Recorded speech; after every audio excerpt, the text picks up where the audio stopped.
If I were the devil. If I were the devil. If I were the prince of darkness, I'd want to engulf the whole world in darkness, and I'd have a third of its real estate and 4/5 of its population, but I wouldn't be happy until I had seized the ripest apple on the tree. So I'd set about, however necessary, to take over the United States. I'd subvert the churches first. I'd begin with a campaign of whispers. With the wisdom of a serpent, I would whisper to you as I whispered to Eve, do as you please. To the young, I would whisper that the Bible is a myth. I would convince them that man created God instead of the other way around. I would confide that what's bad is good and what's good is square. And the old I would teach to pray after me, Our Father, which art in Washington. And then I'd get organized. I'd educate authors in how to make lurid literature exciting so that anything else would appear dull and uninteresting. I'd threaten TV with dirtier movies and vice versa. I'd peddle narcotics to whom I could. I'd sell alcohol to ladies and gentlemen of distinction. I'd tranquilize the rest with pills. If I were the devil, I'd soon have families at war with themselves, churches at war with themselves, and nations at war with themselves, until each in its turn was consumed. And with promises of higher ratings, I'd have mesmerizing media fanning the flames. If I were the devil, I would encourage schools to refine young intellects, but neglect to discipline emotions. Just let those run wild. Until before you knew it, you'd have to have drug-sniffing dogs and metal detectors at every schoolhouse door. Within a decade, I'd have prisons overflowing. I'd have judges promoting pornography. Soon I could evict God from the courthouse, then from the schoolhouse, and then from the houses of Congress. And in his own churches, I would substitute psychology for religion and deify science. I would lure priests and pastors into misusing boys and girls and church money. If I were the devil, I'd make the symbol of Easter an egg and the symbol of Christmas a bottle. If I were the devil, I'd take from those who have and give to those who wanted until I had killed the incentive of the ambitious. And what'll you bet? I couldn't get whole states to promote gambling as the way to get rich. I would caution against extremes in hard work, in patriotism, in moral conduct. I would convince the young that marriage is old-fashioned, that swinging is more fun, that what you see on TV is the way to be. And thus I could undress you in public, and I could lure you into bed with diseases for which there is no cure. In other words, if I were the devil, I'd just keep right on doing what he's doing. Paul Harvey. Good day. Welcome back to Bonded Voices. My name's Ian. I'm Greg. And this is Lauren. And if you haven't heard that before, that is Paul Harvey from 1965 and a piece he wrote called If I Were the Devil. And what's shocking about it is we're nearly 60 years past that moment, and it's almost prophetic. It's almost prophetic to a point of disturbing. So my question is on that is, did he come up with that, seeing something? Is it something that he saw that at that point is like, it's happening right now, it's already happened? Or is he being prophetic? Well, we've talked before about how a lot of the issues that the American society has today started in the 60s. Maybe he saw it at the early stages of it, and it was something that disturbed him. He had eyes wide open. Well, and in listening to that, that's not a modified version. That's not an edited version. And he's spot on. It's terrifying. You could go line by line and find a major news story that would map to exactly each one of his pieces. Yeah, it's not like, oh yeah, he was 70% right. Yeah. No, 100% right, yeah. And so think about it. The Catholic priest scandal that really, I think, it happened all the way through the 60s and the 70s, and finally it came out, I think, in the 90s when it started to be prosecuted. And they accused the Catholic Church of moving priests around to protect them. But I think that may have a longer history than just something that started in the 60s. So, but that's just one item within there. But there's so much of what he talked about that maybe is newer, or at least 60s onwards. Yeah, well, so listening to that, in knowing we're going to talk about it tonight, it really brings up a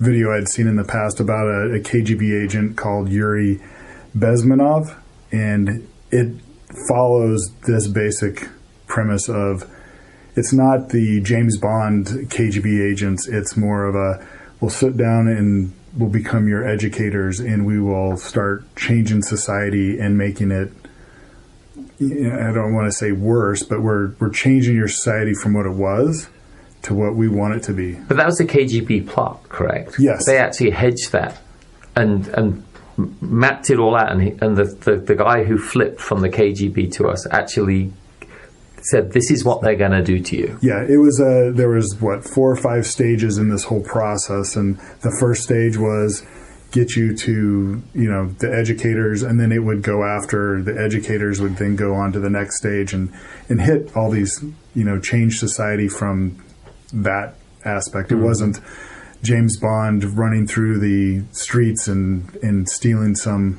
top secret missile silo secrets. It was, we're going to go after America and we're going to change the educators.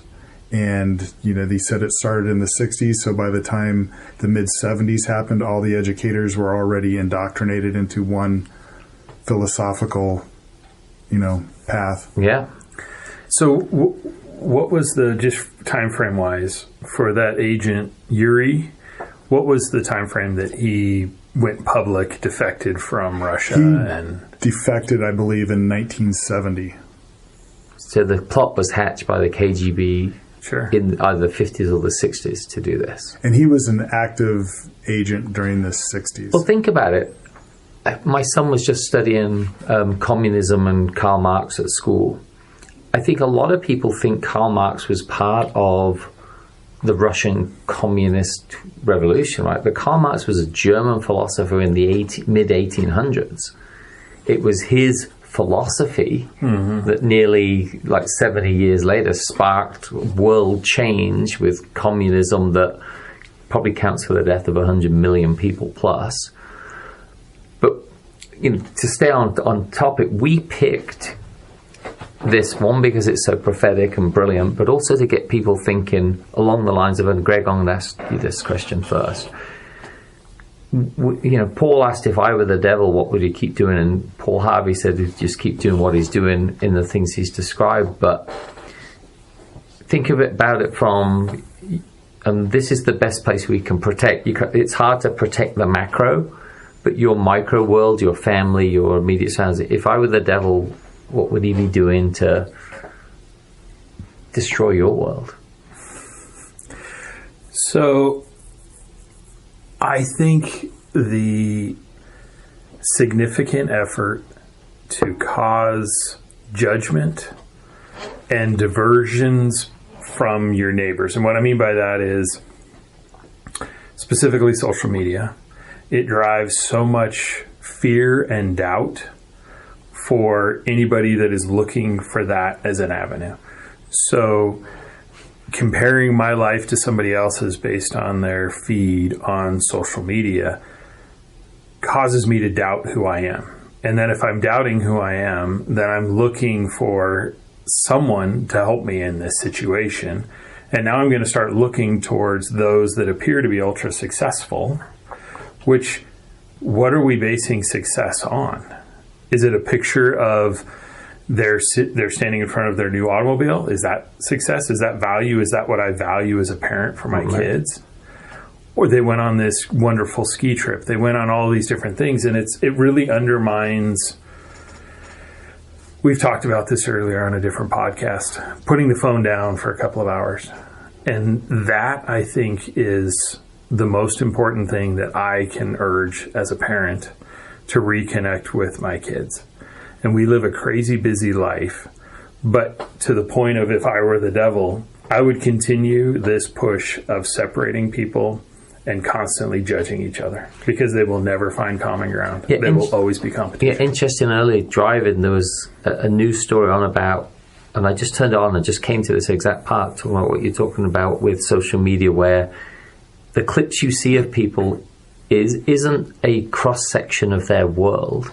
It's the best staged moment of their world. It's a curated view of what the the best parts. Right. And the social media it becomes a keeping up with the Joneses as a nonstop, and it gets bigger and bigger all the time. And it's interesting you said keeping up with the Joneses, because they even said that, and they said, but at least the Joneses had ups and downs in their world. The Joneses on social media, it's just up, up, up. Right. And, and it's kind of ironic that we talk about this, and we live in Scottsdale, which is one of the most, look at us, that is you go into Old Town Scottsdale on a Saturday night and you look at what's there. It's not reality. And, you drive, do the outer loop on the freeway and you see all the houses over in certain neighborhoods. It's like, how do people even afford that? And there's not enough jobs that are that high paying that can sustain that type of growth and that type of infrastructure up there. And so, even the people with good jobs are living, off their credit cards, which goes back to the. So is this your If I Were the Devil? Yes. Yeah, definitely. I think we're all constantly, compared, or we internally compare ourselves against what we see. Mm-hmm. Well, you hear people say commonly, you can't take it with you. Yeah. Sure, that's one way to look at financial stability. I think financial stability is looked down upon, though. Is it better to have money in the bank, or is it better to go to Italy and, the Amalfi Coast for a week? Yeah.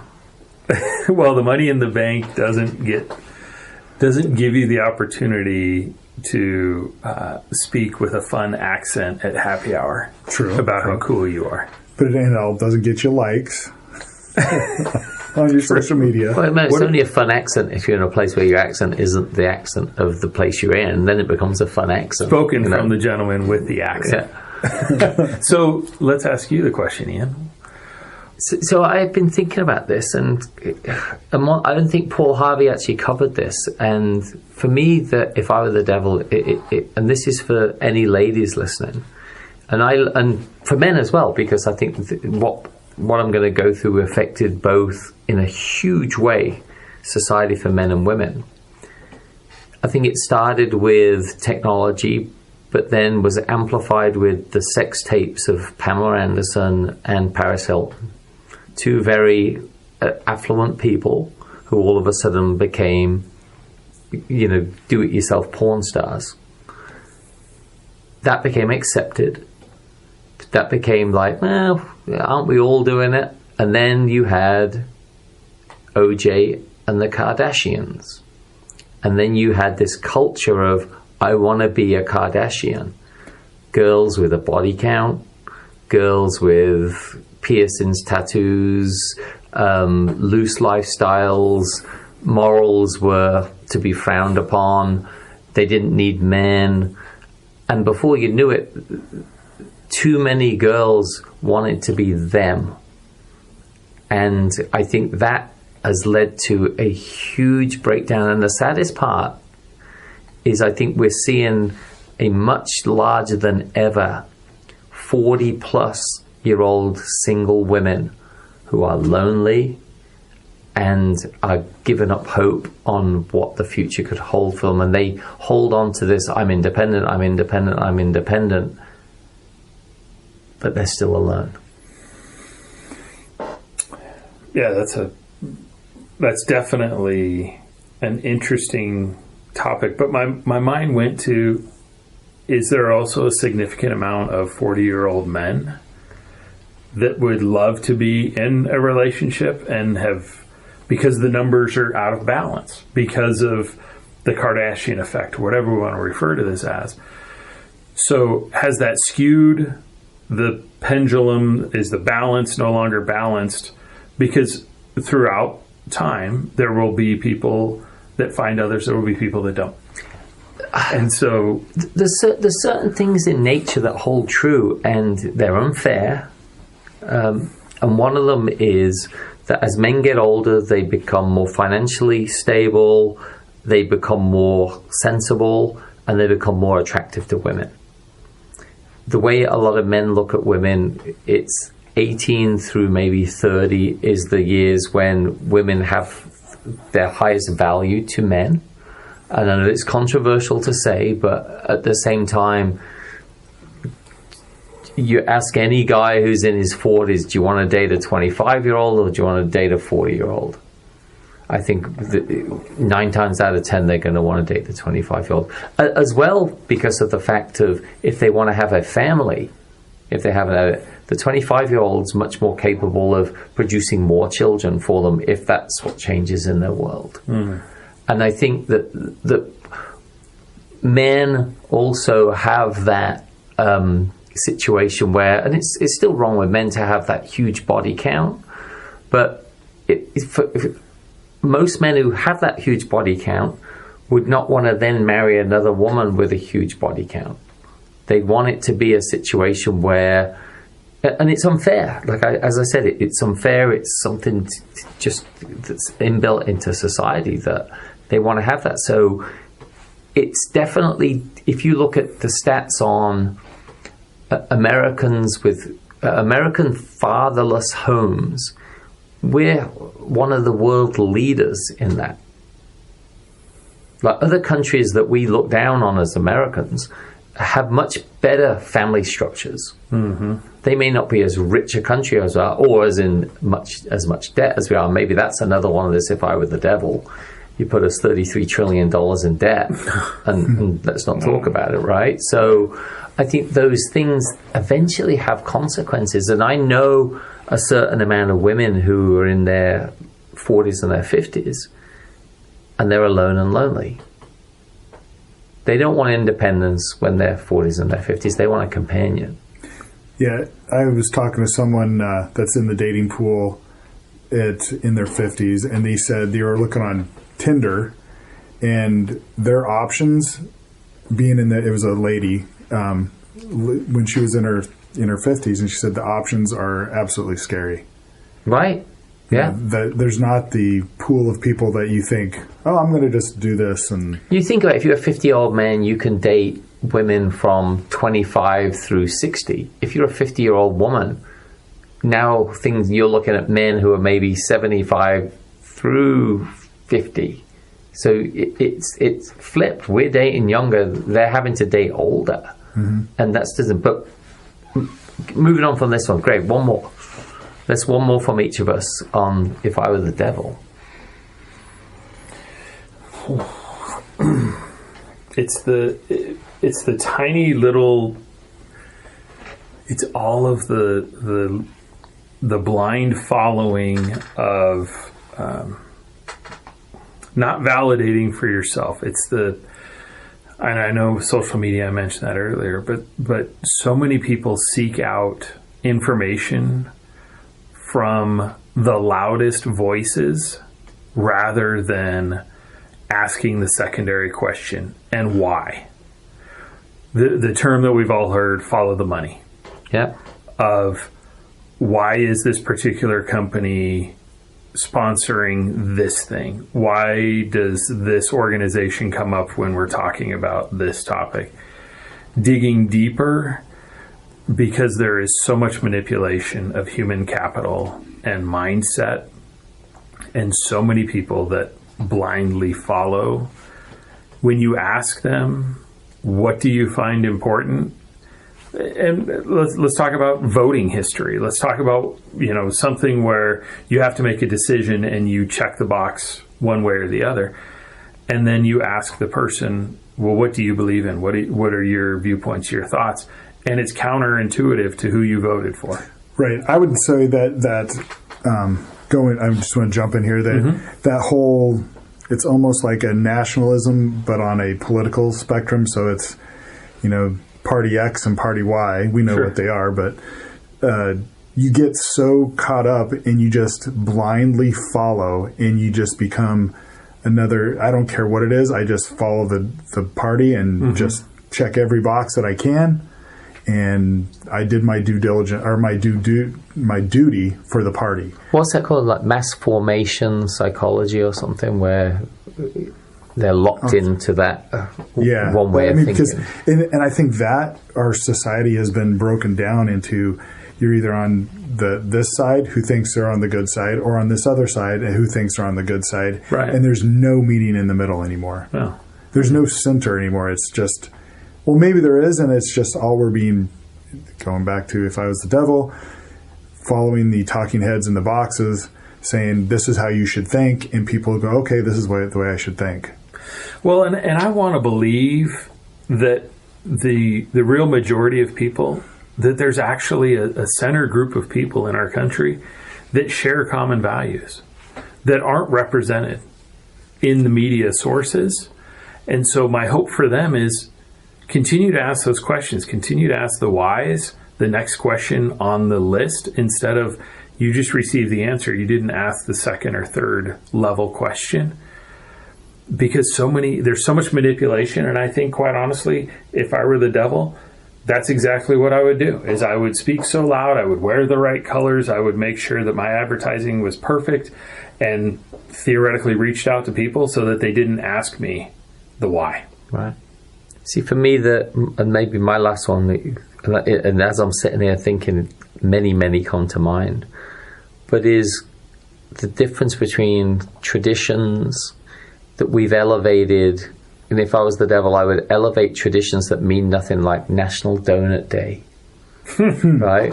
And things like that to on a par with Thanksgiving, or on a par with, Christmas. And I think part of happy holidays isn't to offend no one, it's to offend a lot of people, because it's Christmas.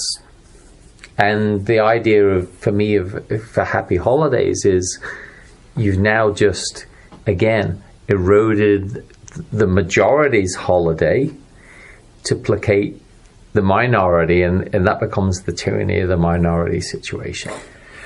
Well, I don't mean to jump on this, but I'm going to. So if you can make everything not important, and you as the government can come in and then decide what is important, correct, then you have completely eroded society. Yeah. Yep. Yeah, very much so. And as we know, the bigger the government, the smaller the citizen. And that's, again, goes back to the KGB thing, right? How do you make organizations bigger? How do you make things that would normally be respected by us unrespected? Hey, Lauren, why don't you wrap us up? Oh, that's a hard one to follow there, but yeah, I think it goes back to what Greg was saying. You got to trust but verify in society. You can't. We're a nation of consumers, and we've got to watch what we consume and how much we consume. And keeping up the Joneses needs to be slowed down a little bit. I think that's, where I would lead us to. So, we're giving you some of our ideas. We'd love you to think about it. We'd love you to, even in the comments section on different podcast portals like Spotify and Apple, just leave us a note. Leave us a note talking about maybe we missed something that you would think about, that if you were the devil you could do, or even write to us as well. So until next time, I'm Ian. I'm Greg. And this is Lauren. And we'll see you next time.